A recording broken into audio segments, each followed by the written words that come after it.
Quisiera pasarle el micrófono a Marimer Pérez de GitLab, nuestros aliados en este evento, este panel, para que pueda presentar la temática. Bienvenida, Marimer. Muchas gracias, Mario. Muchas gracias a todos por venir hoy. Y bueno, vamos a empezar con este panel. Voy a ir llamando a nuestros panelistas para que nos acompañen y ahorita cada uno va a hacer su presentación. Entonces, Mónica Campos, Head de Innovación de Nestlé.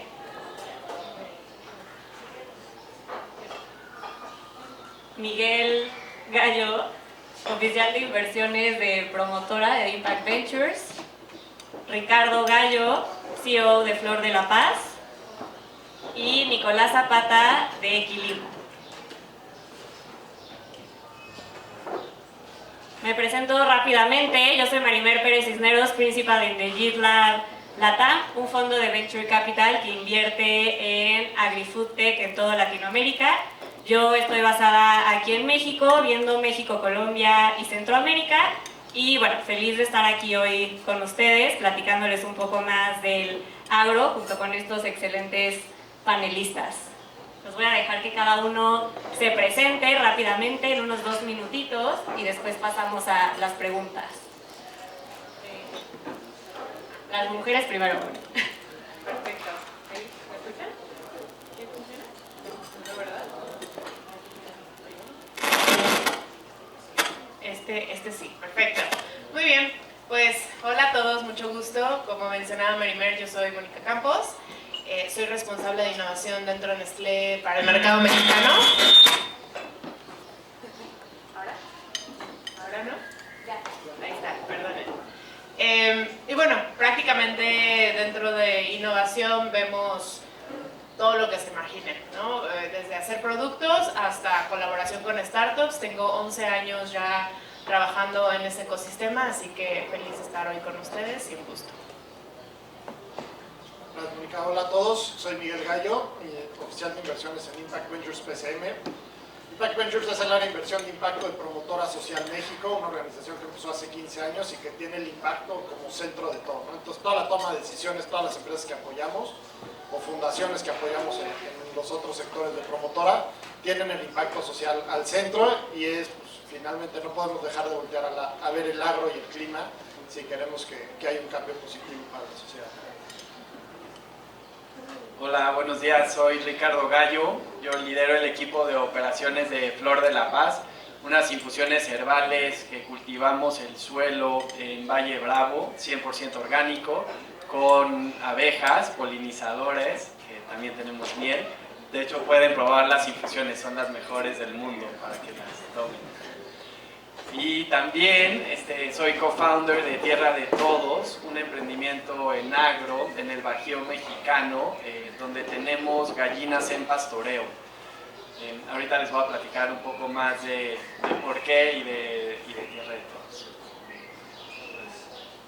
Hola, ¿qué tal? Soy Nicolás Zapata, del equipo de Climate Solutions de Equilimo. Equilimo es una empresa, un startup argentino que ya lleva un par de años aquí en México. Lo que hacemos es encontramos soluciones de eficiencia hídrica en el sector agrícola y juntamos a estos agricultores con empresas conscientes que quieren reducir su impacto y mejorar su seguridad hídrica, ayudándoles a conectar con agricultores en sus cuencas para que, haciendo una relación de stakeholders, y ahorita profundizo en eso, se genera una seguridad hídrica en la cuenca y en general en el mercado, que sabemos como mexicanos ese es un reto muy grande ahorita. Muchas gracias a todos por sus introducciones. Como vieron, bueno, tenemos a 2 emprendedores participando hoy, un corporativo y un inversionista, un poco para tener la visión de cada uno y ver cómo podemos hacer que este ecosistema cada vez sea más fuerte y cómo poder impulsarnos entre todos. La primera pregunta va a ser para Ricardo. Ricardo, ¿nos puedes contar un poco cuáles han sido los principales desafíos a los que te has enfrentado como emprendedor en el sector agro, ahorita que nos contabas que estás justamente en 2 emprendimientos súper interesantes? Claro, Marimer. Pues La escala en el sector agro es tremenda, porque un negocio para ser rentable en el agro tiene que crecer, porque los costos de producción, ya sea por mano de obra o por insumos, por la crisis climática, son altísimos. Y eso hace que tu margen bruto sea muy bajo. Y eso aunado a que en la generación posguerra, los economistas o la industria les gustan a los alimentos baratos. Entonces, en este margen bajo es muy difícil crecer, ¿no?, en el sector agro. El principal desafío que yo le veo es los créditos con garantías hipotecarias. Si las instituciones gubernamentales asumieran riesgo y no le dejaran ese riesgo a las instituciones bancarias del país, entonces los emprendedores podríamos financiarnos de ellas mismas. Acordémonos que nuestra comida, el 80% viene de granjas pequeñas alrededor del mundo, y ahí es donde necesitamos los productores ese financiamiento. Las grandes empresas agropecuarias ya tienen créditos disponibles.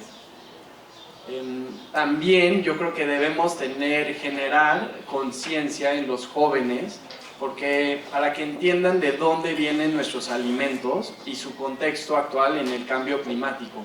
Como dice mi maestro en Flor de la Paz, somos la única especie que envenenamos nuestra comida. Entonces, si los jóvenes entienden este contexto y saben de dónde viene el plato que comen, entonces vamos a ver más emprendimientos en el sector agro. Aquí la filantropía también podría jugar un papel muy importante para financiar a estos jóvenes emprendedores.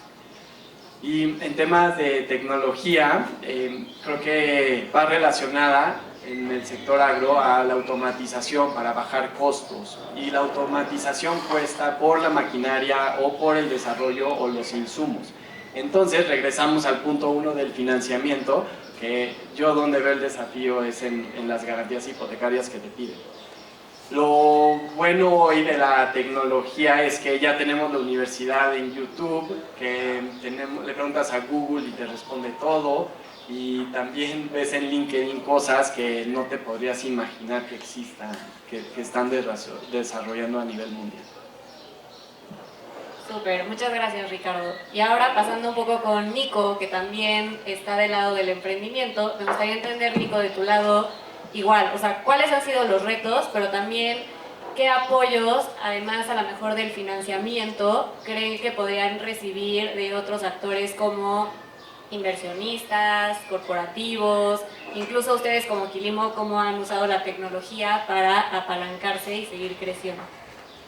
Claro, a ver, expandiendo un poquitito más en nuestro modelo de negocio, la pregunta de tecnología, nosotros desarrollamos una plataforma que usa inteligencia artificial, imágenes satelitales y toma data de hardware que ponemos en el campo.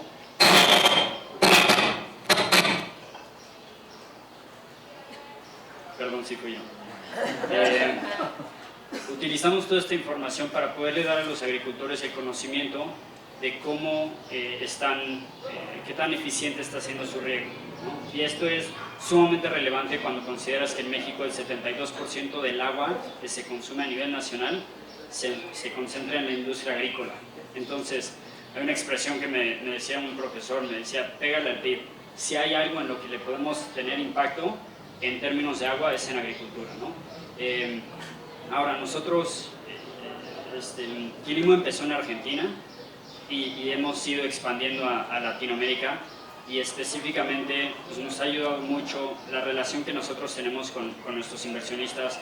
El Banco Interamericano de Desarrollo y específicamente de Yield Lab nos abrieron las puertas. Obviamente el financiamiento nos ayudó mucho, ya teníamos un modelo de negocio bien desarrollado, un producto concreto, que cuando levantamos una serie A eso nos permitió digamos, enfocarnos y implementar lo que ya habíamos desarrollado en otros países, implementarlo en México, ¿no? Pero lo que nos ofreció, más que el capital, lo que nos ha ofrecido nuestra relación con The Yield Lab es la base de contactos, ¿no? Y nuestro modelo de negocio está sumamente enfocado en conectar con los diferentes stakeholders. Entonces para nosotros no es simplemente una relación de inversionista con cliente y demás. Nosotros tenemos que trabajar y el éxito de Quilimo está enfocado en el éxito de los diferentes stakeholders. Entonces ha sido sumamente útil para Quilimo poder tener un soft landing en México gracias a la red de contactos que tiene del Yield Lab, que tienen diferentes inversionistas. En nuestro caso y obviamente para emprendimientos distintos, ustedes me podrán decir sus experiencias personales, pero es esa red de contactos, ¿no? Y este evento siendo un ejemplo perfecto, ¿no? La posibilidad de conocernos aquí, Quilimo también hace eventos de este estilo, sumamente importante para entender qué estamos haciendo y cómo podemos trabajar juntos.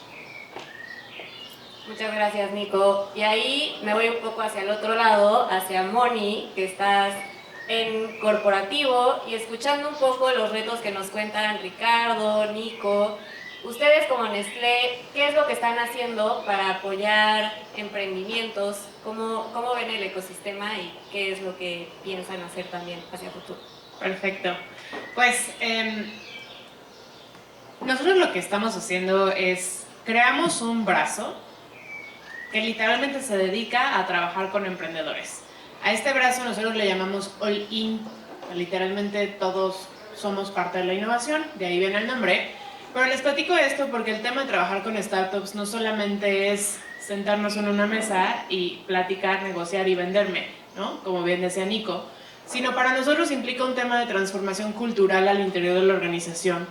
Porque tú tienes compañías como Nestlé, que Nestlé tiene 140 y tantos años a nivel global, la empresa de alimentos y bebidas más grande del mundo, y México el mercado, cuarto mercado más grande del grupo a nivel global.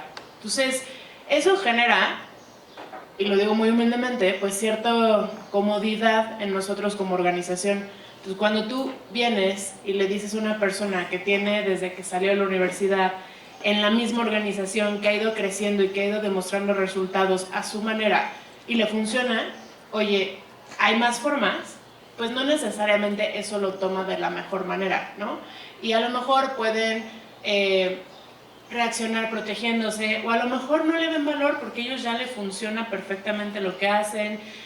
O también tienes otros temas como, pues yo veo en el corto plazo porque tengo que resolver lo que tengo que entregar este año o el próximo año. Yo no me preocupo por los próximos 10 años.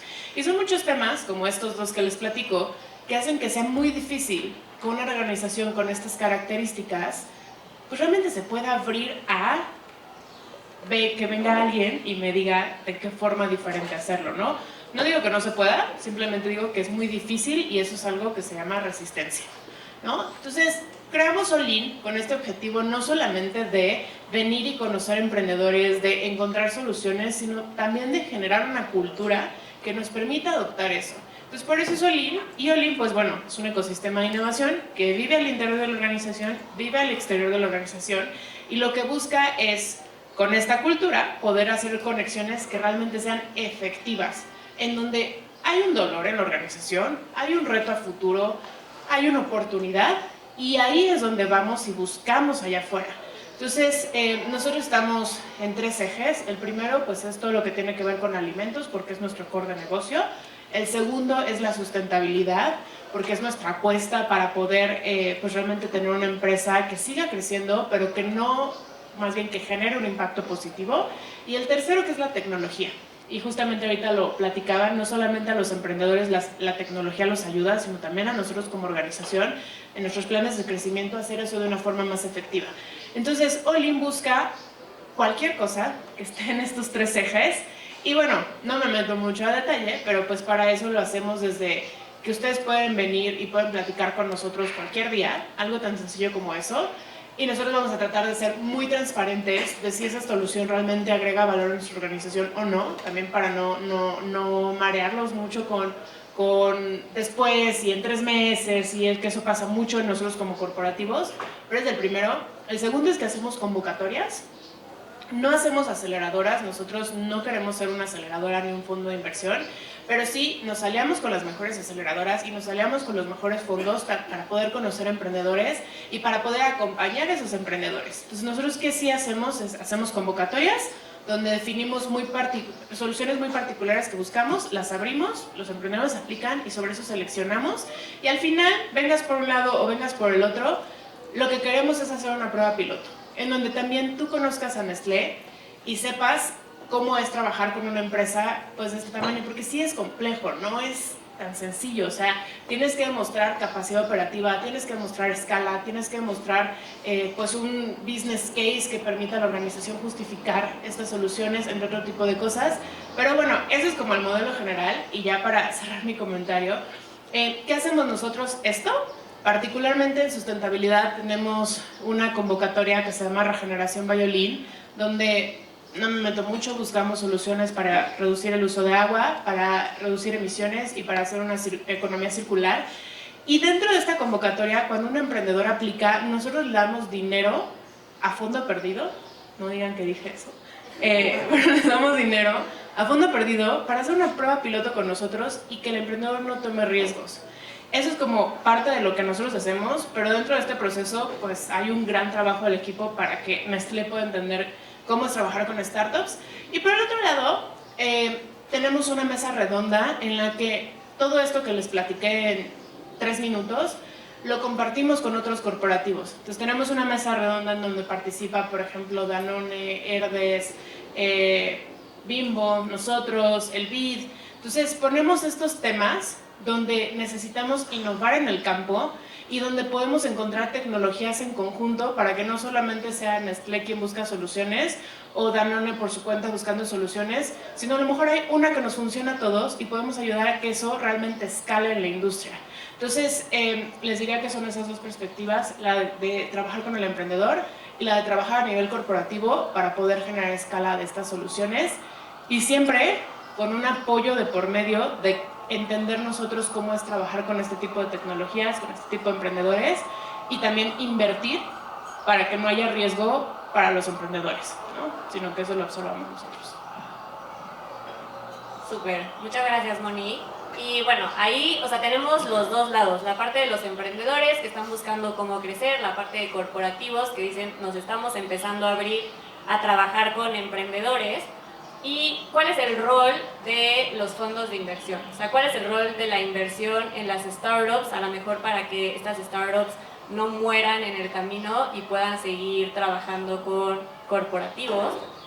Y, o sea, ¿cómo ves el panorama de inversión específicamente en sector agro, Miguel? ¿Y qué crees que tenemos que hacer para que más emprendedores puedan atraer inversión? Gracias, Maribel. Yo creo que antes de contestarte cuál es el rol de los fondos, vámonos un poco hacia atrás de cuál es el panorama que vemos en el agro en México, ¿no? de emprendimientos. Y la verdad es que para el tamaño de economía que somos, para el tamaño de población que tenemos, estamos muy por abajo de nuestra línea de flotación. O sea, no puede ser que México sea el cuarto o quinto país en Latinoamérica en número de emprendimientos en este sector, cuando tienes a la segunda población más grande, la segunda economía más grande, y si hablas de Latinoamérica hablando en español, es lo más grande en todo, ¿no? Y de todas formas es el cuarto o quinto abajo porque tienes una Argentina, tienes un Chile, tienes un Colombia mucho más dinámicos de lo que es en México. Pero vámonos un poquito a las causas, ¿no? Y un poco de historia. Yo creo que la primera es demografía. Cuando acabó la revolución, éramos 10 millones de mexicanos, el 70% vivía en el campo y el 30% en la ciudad. En 100 años crecimos 12 veces nuestra población y pivoteó. Ahora el 70% de nuestra población está en las ciudades, el 30% está en el campo, ¿no? Entonces ha habido un abandono al campo gigantesco, por un lado, que también se aceleró con el Tratado de Libre Comercio en los 90s, que nos hizo a México un país manufacturero principalmente, ¿no? Entonces como que el campo lo empiezas a ver hacia afuera. Otra de las causas principales, yo creo, es la sustentabilidad y sostenibilidad. Lo decía Mónica, estamos todos pensando en las pruebas a corto plazo, a mediano plazo, en el sector corporativo, en la parte de fondos, en los retornos, queremos el retorno inmediato, y con el campo hay que tener paciencia, y hay que tener tiempos, pero el ritmo de vida en el que estamos nos exige que le exijamos al campo, y es un poco también lo que decía Ricardo, estamos envenenando nuestro suelo, estamos envenenando nuestros alimentos con tal de tener más y comer más. Hay proyecciones de que Latinoamérica va a ser el granero del mundo porque para 2050 tenemos que producir 10 veces más y como región todavía tenemos las condiciones para incrementar la producción, pero no la puedes incrementar sin pensar en la sostenibilidad, no puedes comprometer tu futuro, ¿no? Una tercera parte es el financiamiento, ¿no? O sea, con todo esto que estamos diciendo y con los bancos, el gobierno, los corporativos, volteando a ver hacia el sector industrial, el sector manufacturero, pues el agro queda atrás, ¿no? Y lo mencionaban tanto Nico como Ricardo. Uno de los principales retos es el financiamiento, y el financiamiento no nada más son créditos. Es como hacer que los grandes corporativos, en lugar de que paguen a 90, 120, 180 días, paguen a 30 o 60 y le reduzcan el ciclo efectivo a los productores.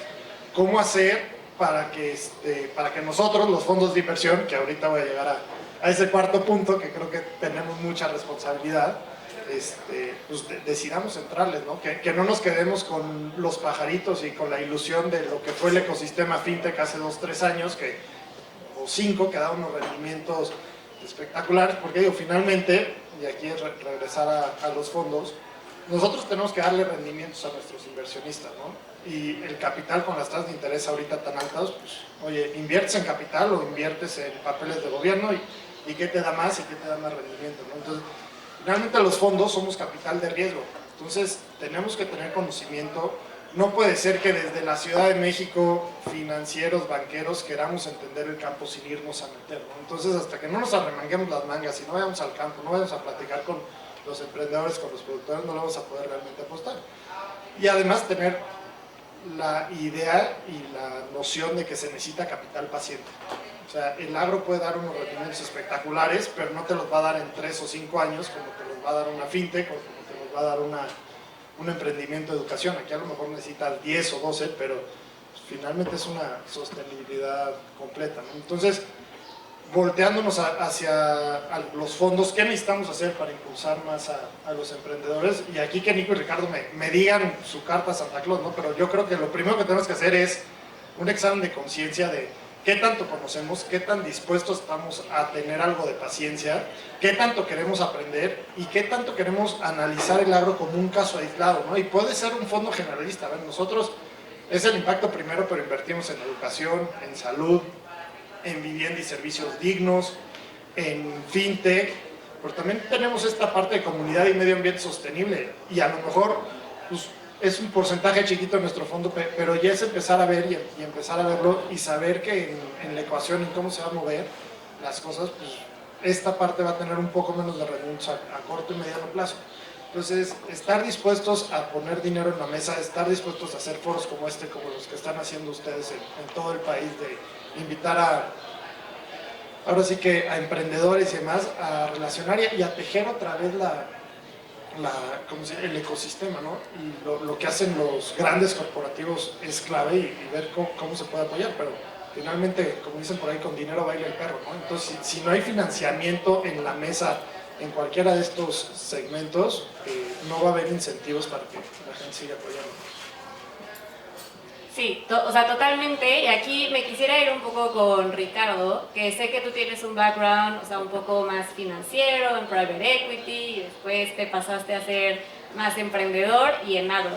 Entonces, ahí quiero tener un poco más tu insight de por qué vale la pena pasarte a la parte agro como diversificador de ingresos, o sea, incluso también por qué a un inversionista, o sea, aparte de lo que dice Miguel de todos estos riesgos y atractivos, pero desde tu perspectiva, ¿qué tiene de atractivo el agro para la generación de ingresos e impacto sobre todo también? Quitando la parte de nutrient dense hacia mi familia, porque esa es una de las razones principales, pero en tema de reducción de riesgo y de diversificación de mis ingresos, es lo mismo que un asesor patrimonial, un financiero te dice. Si ve un riesgo geopolítico en una región, pues diversificas tu portafolio, ya sea en una moneda, en un sector, en una región.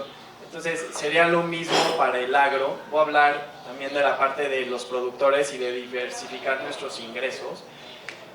Entonces, este asesor patrimonial te recomienda meterte a dólares porque ve un riesgo en X región, ¿no? Entonces, igual un productor podemos diversificar nuestros ingresos. ¿A qué me refiero? A hacer un policultivos, a tener animales en el campo, a tener polinizadores en en nosotros, en nuestro campo, y eso va a ayudar a la microbiología y al microrebaño, y van a ser los ranchos, las granjas más sanas que hubiera. Y además le estamos haciendo un beneficio a la naturaleza, porque si hablamos en policultivo, si hablamos en diversificar mis ingresos entre animales, plantas, y entonces estamos en contra de los monocultivos. ¿Qué daña la naturaleza? ¿Qué dañamos nosotros en los monocultivos que hacemos en el campo? Entonces, pensemos en, hago como la parábola de ingresos financieros, pues hablemos de ingresos en la naturaleza, o sea, en contra de los monocultivos. Chicos y grandes productores podemos cultivar con la naturaleza, diversificando estos ingresos entre animales y especies de plantas. En mi caso personal, emprender cuando tengo una chamba fue para reducir mi riesgo en mi ingreso, darle proteína sana a mis hijos de pastoreo y dejarme de quejar que llueve menos o que hace más calor o que gano poco. Entonces, pues sí, me quejo de que hace calor. Pues ¿qué haces para que no haga calor? Los fines de semana estás plantando mezquita en el semidesierto o árboles, o estás fomentando en tu consumo proteína animal de pastoreo, por ejemplo, o comprando orgánico. Entonces, déjate quejar, ocúpate en lo que sí puedes impactar en el campo.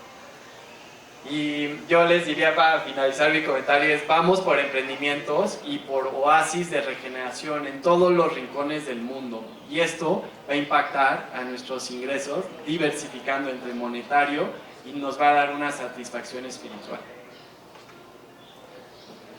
Muchas gracias, Ricardo. Sí, la verdad es que creo que es súper importante el tema de ocuparnos, qué es lo que estamos haciendo para mejorar y dejarnos de quejar, y bueno, eso creo que es responsabilidad de todos, o sea, ya sea de emprendedores, inversionistas, corporativos. Y ahí me voy a regresar un poquito a lo que nos estaba contando Moni y lo que nos contaba Nico de cómo es trabajar con corporativos, como en el caso de Moni que nos contaba. Tienen este programa de regeneración, justamente la misma palabra que tú usas, Ricardo, pero ellos buscan un poco a escala. Ahí, Moni, ¿qué les pudieras decir a los emprendedores de cómo pueden, cómo pueden colaborar mejor con un corporativo? O sea, ¿qué tips les podrías dar? Porque sabemos que, por ejemplo, Nestlé ya está mucho más abierto para atraer emprendedores, para ayudarlos en su proceso, pero aún así hay muchos emprendedores que no lo están logrando y por ahí se nos quedan en el camino. Entonces, ¿tú qué tips les podrías dar? Sí, a ver, yo creo que igual empezaría por el contexto. Las áreas de innovación normalmente son áreas bien pequeñas, entre 1 a 5 personas. Hay áreas en pocas empresas que pues, ya no se tienen un ejército, 100 personas, 200. He visto áreas hasta de 3,000 personas porque tienen muchos programadores, por así decirlo, ¿no? Pero son pocas las empresas que tienen una infraestructura de innovación como esa, o sea, un Apple, un Google, totalmente. Pero las demás empresas, que no necesariamente somos tecnológicas, tenemos áreas de innovación diminutas, por no decir nulas, porque la mayoría no la tiene. Segundo, no hay un budget gigantesco. Es este mito de que las empresas tenemos dinero para regalar, la realidad es que no es verdad. A ver, sí, las empresas, digo, Nestlé es gigante, pero ese dinero no está aquí en mi bolsa de Mónica Campos ni en mi bolsa de mi área de innovación. Ese presupuesto, pues eso se asignan de diferentes formas, pero normalmente estas áreas no es que tengan el dinero de Nestlé por detrás. Estas áreas normalmente lo que tienen que enfrentarse es a convencer a una organización de por qué innovar, a por qué invertir y tener un retorno de largo plazo y no de corto plazo, porque esto no se paga, no hay un payback en 1 o 2 años, el payback es de 4 años en adelante. Y de ahí que la organización culturalmente entienda el por qué tienen que tener este nivel de riesgo cuando, si lo quitan, generan más ingresos para la organización y somos más rentables el día de mañana. Entonces, en ese contexto, ustedes, creo que mis tips son hacia ahí. Primero, entender que de verdad no hay dinero ilimitado, no hay mucha gente por detrás. Y segundo, cuando tienen una persona de innovación enfrente o de un área, la que sea, de verdad no es que tengan un ejército de gente por detrás que esté haciendo las cosas. Muchas veces una persona se aventa 1, 2, 3 roles. Sé que no todas las organizaciones son similares, pero en la empresa en la que yo estoy, yo me sorprendo de verdad de cuánto trabaja la gente por gusto, por pasión, pero también porque la empresa es muy demandante. Entonces, con ese contexto, ahora sí paso a mis tips. Lo primero es entender muy bien a qué empresa le estás vendiendo, o sea, qué hacen, qué no hacen. Por ejemplo, ahorita que dije que Nestlé es la empresa de alimentos y bebidas más grande del mundo, por ahí vi unos ojitos como diciendo de, no sabía eso, ¿no? Y sí, o sea, no lo tienes que saber en tu día a día, pero si te vas a acercar a Nestlé, pues entender muy bien quién es esta compañía, ¿no?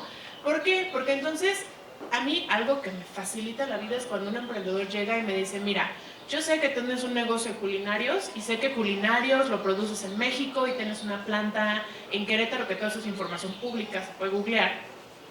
Y yo quiero hacer una prueba contigo aquí, creo que te puedo agregar tal y tal valor. Cuando alguien llega así, es mucho más sencillo para mí poder decir, ok, validemos si esto funciona o no funciona y si agrega valor o no. Por el contrario, cuando llega un emprendedor que dice, ay, tú eres de Nestlé, regálame una hora de tu tiempo para platicarte qué hago y que tú me digas si te funciona. Eso es muy complejo por todo lo que les mencionó atrás. No tenemos equipos por detrás, no tenemos presupuestos ilimitados, es 1, 2, 3, 4, 5 personas. Entonces, imagínense la cantidad de emprendedores que se acercan a nosotros. Es muy complejo poderlos atender a todos. Y yo personalmente peco mucho de ya no contestar mi mail cuando no conozco a alguien, y también de no contestar mi LinkedIn, porque no te alcanza la vida. Entonces yo les doy desde mi ronco pecho esto, porque estoy segura que mis pares también están igual. Y no es tan sencillo, de verdad, atender a todos cuando no llegan con algo concreto. Entonces mi tip sería entender muy bien a la organización, entender muy bien dónde le agregas valor, llegar con algo muy puntual para que esa persona te pueda dar realmente la atención y que te mereces y que puedan realmente lograr algo. Y yo creo que el último es recibir muy bien el feedback, porque creo que también muchas veces a los emprendedores les explicamos de, mira, esta solución nosotros no la podemos implementar por X, Y o Z, o no es el tiempo correcto, o la razón que sea, y muchas veces estos emprendedores es como de, ah, sí, gracias. Y entonces van o buscan a tu jefe y te acusan, o van y buscan a tus pares de otros países, y el punto es que de verdad hemos tenido casos que han tocado la puerta en todos los países, y nosotros nos hablamos entre todos los pares. Entonces no es que no lo queramos, es que no nos funciona por la razón que sea. Y creo que eso es bien desgastante para la organización, porque no tienen ni idea de cuántas horas le invertimos a casos así, cuando eso se lo podríamos estar regalando a otro emprendedor que sí pueda hacer sentido y que sí lo podemos ayudar. Entonces, para mí son esos 4 tips, que realmente entiendan a quién le van a vender, qué le quieren agregar de valor, dónde pueden agregar valor, y el último, recibir muy bien el feedback de la organización, para que incluso ustedes no pierdan el tiempo, ¿no? Que eso yo creo que es para mí lo más importante, darles la claridad a ustedes de cómo sí, o si no, también darles la claridad de por qué no, y si se puede buscar después como una solución. Entonces esos serían mis tips que yo les daría. Y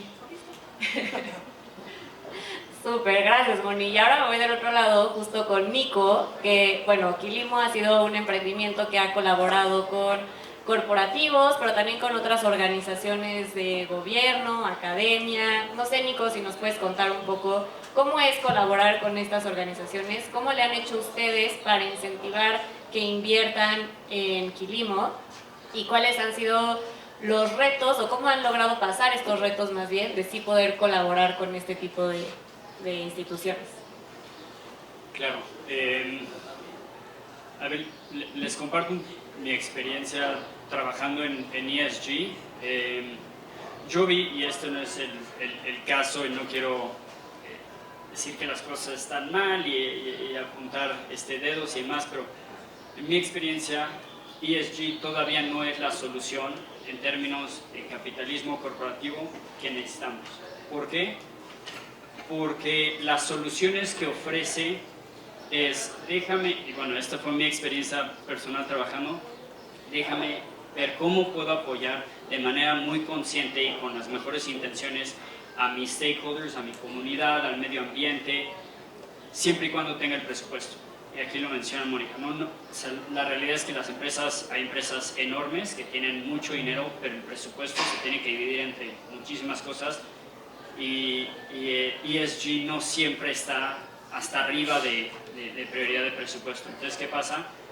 Que los proyectos pues cuando las cosas se ponen difíciles se paran, no se tiene el seguimiento, la visión a largo plazo que se necesita para muchos de estos proyectos.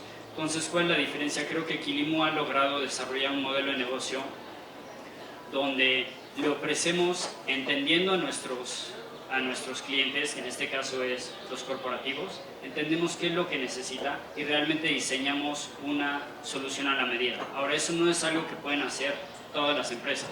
Hay empresas que dicen, pues yo lo tengo que fabricar y no puedo estar haciendo cada cosa a la perfección dependiendo de qué es lo que necesita nuestro cliente. Y la realidad es que nosotros tampoco no podemos estar diseñando 1000 distintos modelos de negocio, pero sí es importante, como menciona Mónica, entender al cliente, ¿no? ¿Qué beneficio además tenemos?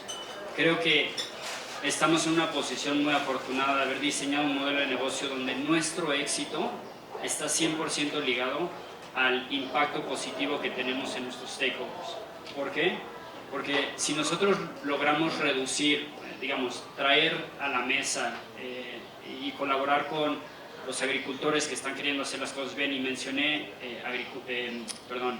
irrigación, entonces riego tecnificado, pero también estamos metiendo, se me acaba el término, perdón, agricultura regenerativa. Nosotros entendemos que primero estamos en una situación muy complicada de alimento, como mencionaba Miguel, ¿no?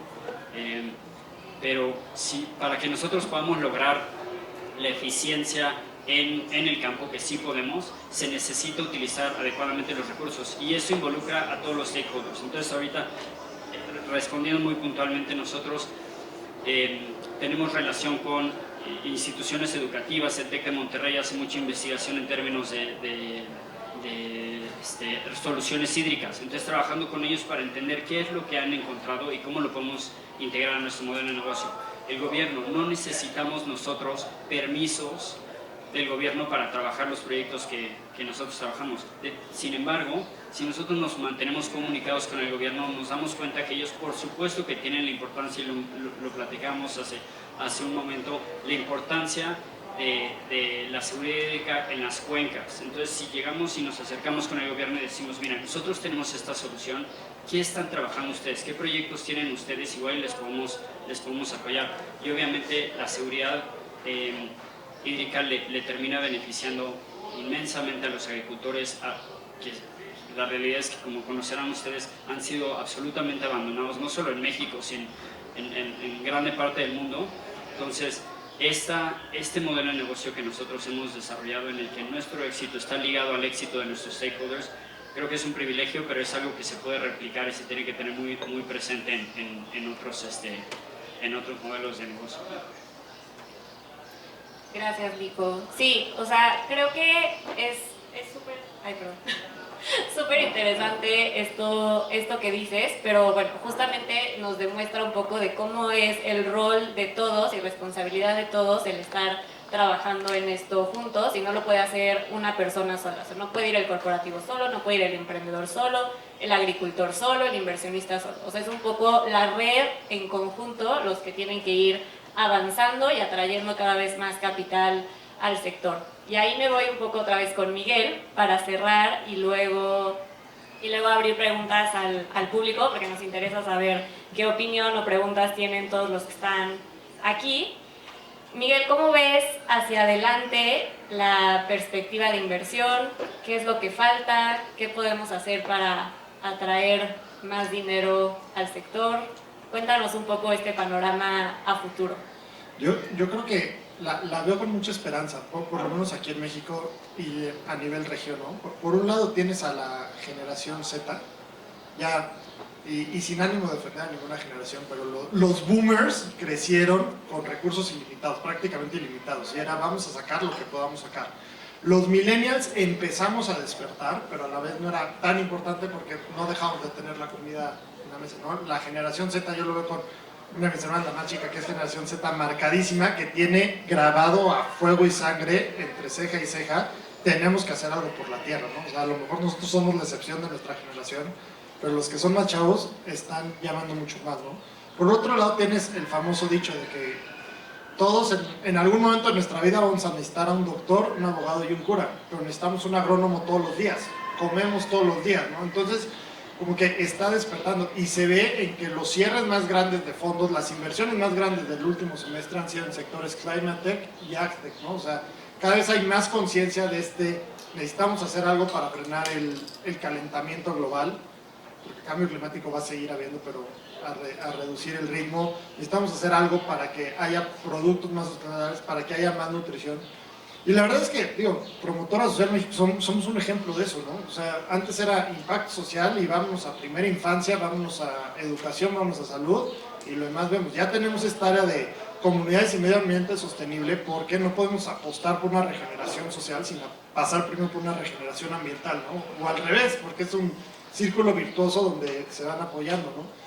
Entonces, yo sí veo cada vez más inversionistas, ustedes lo están viendo, a lo mejor todavía faltan un par de años para cierres gigantescos, pero ya tienes a más LPs más corporativos buscando invertir indirectamente a través de ustedes. Empieza a haber áreas de innovación mucho más activas en estos grandes corporativos. Entonces, yo sí creo que es una tendencia de a lo mejor los próximos 3-5 años, así como entre 2018, no, 16, 17 a 2020, 21 vimos la burbuja de FinTech.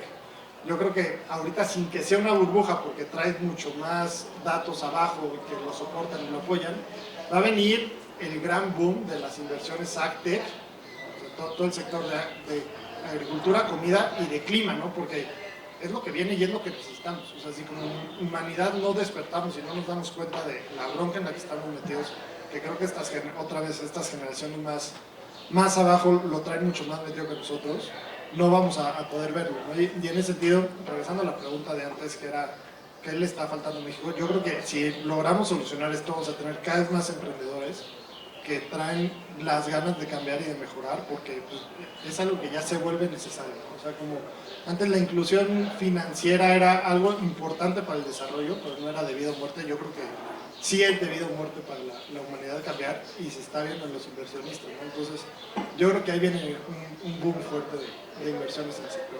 A lo mejor poco de optimista, pero sí lo veo para los próximos 4 o 5 años que siga creciendo esta tendencia. Buenísimo.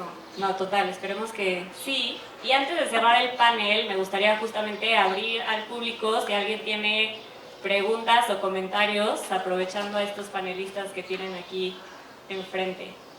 Entonces, ¿alguien?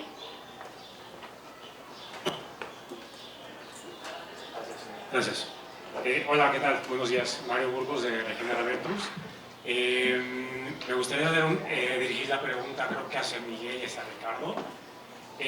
¿Qué retos han visto o creen que haya? Porque ahorita el sector de inversión está focalizándose demasiado en las inversiones justamente hacia Agritech, hacia Climate Tech y demás, pero poco se está yendo hacia emprendimientos que están directamente relacionados con la tierra y directamente están metiendo otras tecnologías, que la tecnología es directamente hablando de agricultura regenerativa, que es una tecnología grandísima, bien fuerte, bien poderosa que viene hacia el futuro. Pero esa brecha entre la inversión hacia ese tipo de emprendimientos, hacia las empresas rurales que de verdad están haciendo como algo en el campo, que llevan siendo los stakeholders, o siguen siendo los guardianes de la tierra durante muchísimos años y que hay gran posibilidad de escala, esa brecha, ¿cómo le están viendo? O sea, del lado de emprendimiento, ¿cómo estás viendo a los inversionistas que están como interesados en este tipo de emprendimientos? Del lado del inversionista, ¿cómo estás viendo ese interés que se puede mover hacia allá? Gracias. Excelente punto, Mario. Sí, buenísimo y muy buen tema para traer que genere impacto. Dice Joel Salatin que cuando veamos a un productor, a un granjero en un coche de lujo, quiere decir que ya estamos haciendo bien las cosas como sociedad y que estamos pagando, priorizando nuestros alimentos. ¿Y de dónde vienen nuestros alimentos? Pues de la salud del suelo, ¿no? Tienes razón, Mario.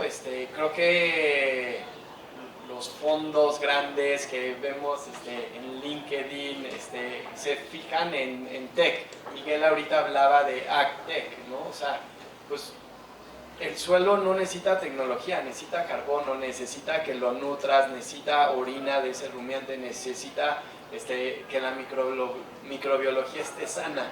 Y esa tecnología no la va a traer Google ni los grandes en San Francisco, ya está. O sea, entonces, Mario, sí necesitamos irnos hacia Nutrient Dense para que entonces los corporativos o las industrias o los fondeadores entiendan que no es cantidad de alimentos, sino es calidad.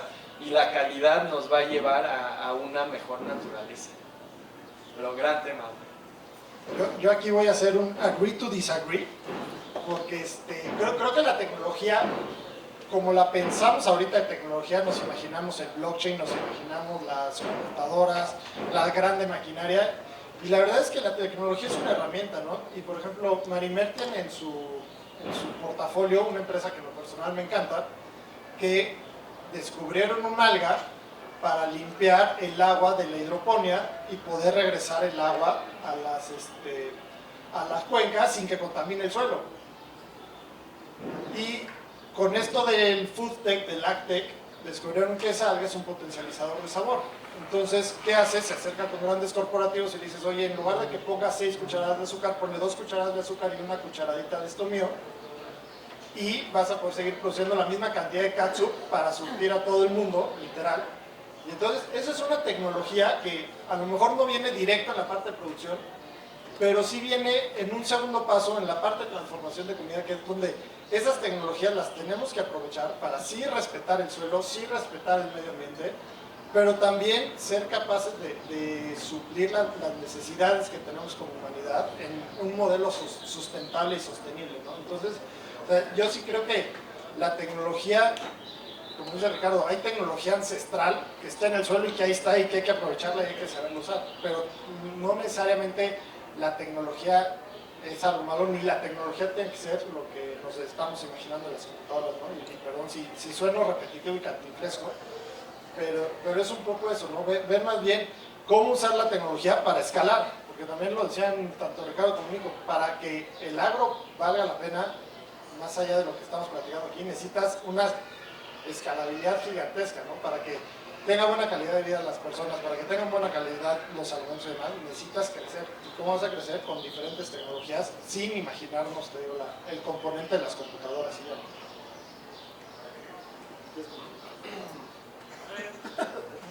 Bueno, y yo nada más agrego ese punto. Para mí el tema de inversión en agro está en la escalabilidad. Porque nosotros tenemos equipos, por ejemplo, de agricultura regenerativa que justo hacen todo este tema de regresar a lo que ya hacía el planeta por nosotros hace miles de años y que nosotros fuimos quienes lo cambiamos. Pero el tema ahí está que el productor no tiene una ganancia. O sea, realmente cuando tú le pides al productor regresar a estas prácticas, él deja de ganar lo que estás ganando y deja de ser tan efectivo al no tener sobrepoblación de ganado, al meter fertilizantes para poder producir más rápido, que eso daña el suelo, bueno, fertilizantes químicos, etc. Entonces tú realmente le estás diciendo al productor, o sea, hazlo más sano, pero no produzcas tanto. Pues la tecnología lo que nos ayuda, que es lo que los fondos realmente están invirtiendo, es a poder tener esa eficiencia en el campo sin comprometer justamente pues esta efectividad que tienen que tener los productores en el campo. Entonces yo lo que te diría es, bueno, yo no soy fondo, pero nosotros vemos las dos. O sea, sí vemos cómo regresamos estas prácticas y que para eso hay equipos que realmente es educativo, no es otra cosa, es entender muy bien cómo funciona el campo, cómo funciona el suelo, cómo funcionan las producciones, dar ciertos lineamientos a los productores de cómo poder tener producciones que realmente sean regenerativas y que vayan en base a este tipo de prácticas. Pero por el otro lado, cómo yo ayudo a que el productor cada vez pueda ser más eficiente y que pueda tener cultivos más resilientes y que aparte pueda tener producciones más grandes, ¿no? Sin dañar el medio ambiente. Entonces para mí aquí lo único que yo agregaría es que creo que el reto ahí está en que no es ni una ni otra, sino cómo se complementan para generar escala. Y para mí el tema de los fondos, donde nosotros, que somos los que tenemos como esta, por ejemplo, Nestlé tiene 40 y tantos mil productores a nivel nacional, o sea, el reto para nosotros está ahí, porque cuando tú te acercas a un productor, pues el productor, unos te hacen caso, otros no te hacen tanto caso, pero es por esto, porque al final del día el margen es tan pequeño en el campo, que si tú no los ayudas a generar escala es bien difícil que ellos puedan tomar esas prácticas, ¿no? Entonces, ese sería mi comentario. Yo le voy a responder también al amigo. Yo soy ingeniero agrónomo, llevo toda la vida dedicado al agro y ahí importa a nivel global. Tú preguntabas cómo escalar y sobre todo con el pequeño agricultor. Yo estuve participando con Grupo Paisano, no sé si lo conozca alguien. Ese proyecto lleva 10 años o 12 perdiendo dinero. O sea, ha sido súper difícil, ¿verdad?, escalar, porque lo que no estás en el agro, estás en el sector de educar al adulto mayor que fue traumatizado, que tuvo un papá alcohólico, lo sigue teniendo y él es alcohólico. Entonces, si no entendemos un poco de neurociencias y de con quién estás enfrente parado, nunca vamos a poder ni cambiar patrones de comportamiento ni tener éxito. No es un tema técnico, lo técnico está resuelto hace ya un rato largo en muchos cultivos. Abonando a lo que decía, no sé tu nombre porque no viene en el programa, solo venía Maribel. Los márgenes del agro son muy variables porque el mercado es variable y así cada día te ponen precios distintos, son commodities y hay que saber manejarse en el sector de commodities. Entonces, si realmente queremos transformar esto, tenemos que empezar primero detectando los problemas psicológicos, emocionales que tienen las personas, si se pueden revertir o no, que muchos no son reversibles, y quién sí quiere y puede cambiar, ¿verdad? Porque si tú no alimentas de los 0 a los 5 años bien a una persona y lo traumatizas suficiente, se generan ya conexiones en el cerebro que son irreversibles. Hoy las neurociencias te lo dicen, no podemos arreglar esto, hoy en día no sabemos cómo. Entonces hay que ser como muy consciente de con quién estás parado enfrente, ¿verdad? O sea, mucho del problema es que hay una enorme resistencia en el sector porque no quieren adoptar tecnologías, no hay transparencia en la cadena. Y ahorita estoy levantando capital para una plataforma ya con blockchain que hace transparente toda la cadena, desde el empacador ahorita y después vamos a bajar al agro, ¿verdad? Para que todos los jugadores vean en tiempo real la temperatura del camión, la ubicación, el quality control en el puerto de entrada, todo transparente, porque eso es lo que está faltando. O sea, lo que hacen los distribuidores grandes, yo llevo 20 años exportando a nivel global frutas y hortalizas y alimentos de alto valor y haciendo cadenas de suministro. Y entonces te mandan 4 fotos de 4 tomates en Nueva York y ni siquiera sabes si son tuyos. O sea, te mandan tu caja, pero a lo mejor vaciaron la caja y pusieron tomates malos y de ahí le tomaron $5,000 o $10,000 de ese camión. Entonces, con esto estamos buscando romper eso, pero tienes que tener unos mínimos, ¿verdad? Entonces, y el proyecto de Paisano en papel está precioso. Yo me enamoré, yo llevo 20 años haciendo proyectos de impacto social desde que estaba en la carrera de agronomía en el TEC y de verdad siempre se atoraban por 1000 cosas, desde el clima que te va a pegar, desde el narco que lleva 18 años que estamos pagando cuotas, y esto la gente se asusta y digo, güey, los que estamos en el sector lo tenemos ya costeado en la producción, ¿verdad? Hay cultivos, el aguacate te da márgenes de retornos del 80% anual, 80% en un sector súper tradicional. Y no tienes que ser ni un erudito ni nada, o sea, hay cultivos sumamente rentables. Limón Persa ha sido otro caso.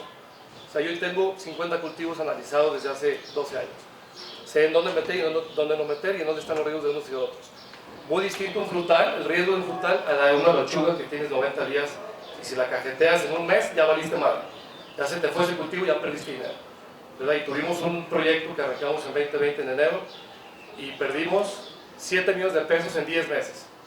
Por errores técnicos del ingeniero que contraté, ¿verdad? Metí a otro güey y luego entre los dos se coludieron para robarnos y yo estaba por allá apagando fuegos por todos lados. Estoy hablando de un agrónomo Zatec también. Entonces también tenemos un problema de moral y de falta de ética en este país que no la puedes ver en el Excel, porque no puedes estar viendo a ver si te va a estar apuñalando tu productor, tu ingeniero, tu propio empleado que le diste la mejor oportunidad de su vida, ¿verdad? Para escalar a sus 58 años, cosa que nadie le ofreció eso en toda su vida. ¿Me explico? Pero el güey... Gracias, Pedro, perdón, o sea, pero es que bueno, tenemos otra pregunta. entonces, pero bueno, para que simplemente hay que saber muy bien dónde estamos parados. Súper, gracias. Había una pregunta hasta allá.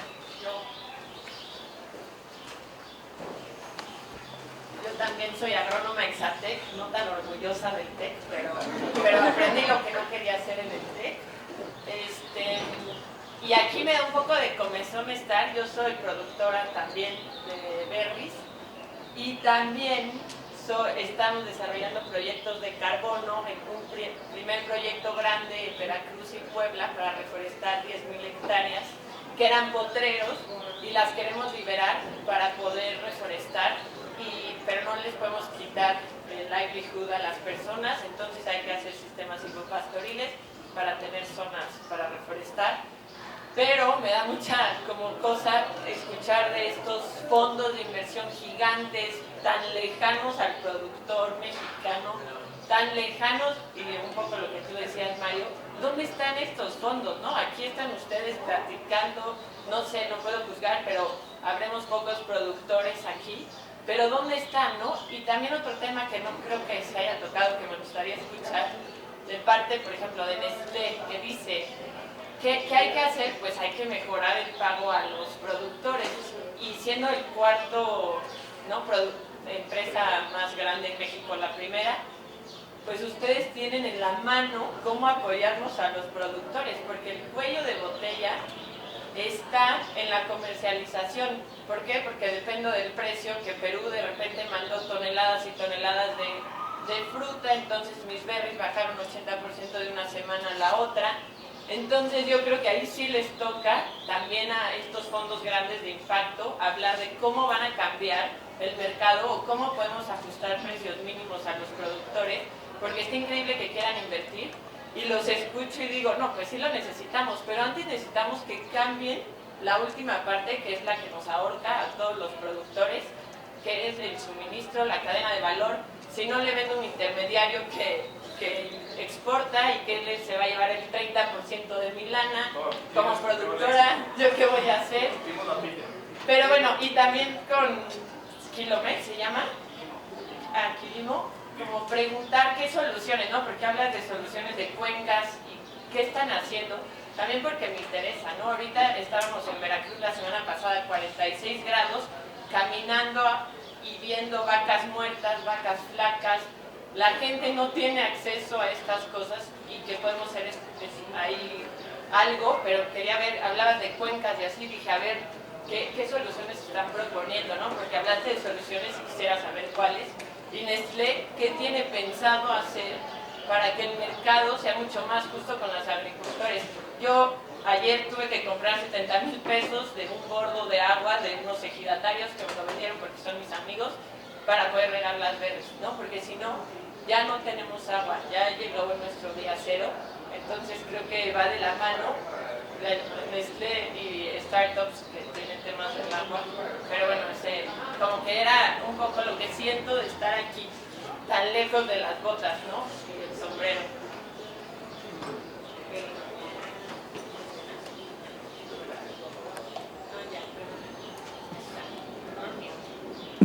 Ahí está. A ver, creo que es una pregunta difícil, primero porque yo estoy en innovación, no estoy en el equipo de agro, pero voy a tratar de responder de la mejor forma posible en lo que yo conozco.